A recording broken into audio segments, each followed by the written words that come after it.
নির্বাচনের আমেজ শুরু হয়েছে। আমরা আশাবাদী যে ফেব্রুয়ারি মাসে অত্যন্ত উৎসব মুখর পরিবেশে সুষ্ঠু, অবাধ,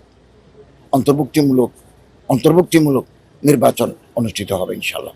আমরা বাংলাদেশ বিমানের সাথে চুক্তি করেছি 1,54,000 টাকা প্রতিটি হাজির আনা নেওয়া।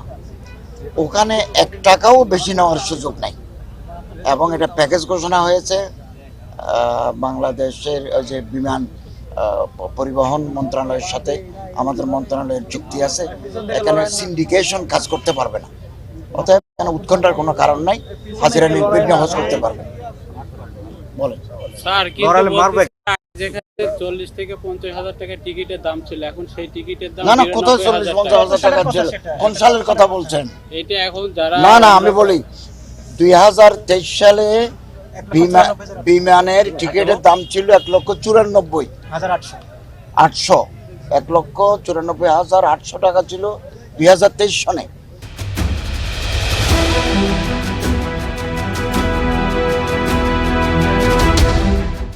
24 সনে আমরা দায়িত্ব নেওয়ার পরে 27,000 কমাইছি। 1 লক্ষ কত হাজার করেছি, 67,000।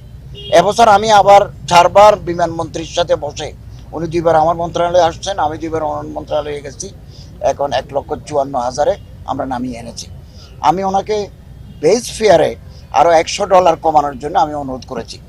উনি বলেন আমি বিবেচনা করবো। এই দিন বিমান উপদেষ্টার সাথে আমার দেখা হয়েছে পর্যটন মন্ত্রণালয়ে।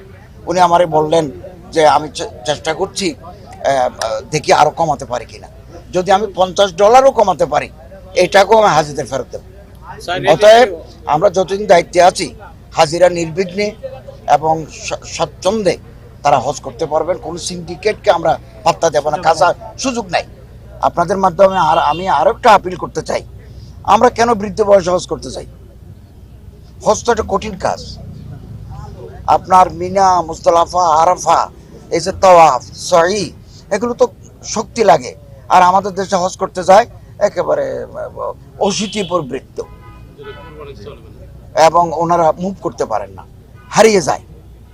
তো এই জন্য আমি আবেদন জানাবো বাংলাদেশের যারা সম্মানিত হাজিবৃন্দ আছেন, আমরা একটু শারীরিক সক্ষমতা থাকতেই হজটা সম্পন্ন করব, এবং এই লক্ষ্যে আমরা রাত দিন কাজ করে যাচ্ছি।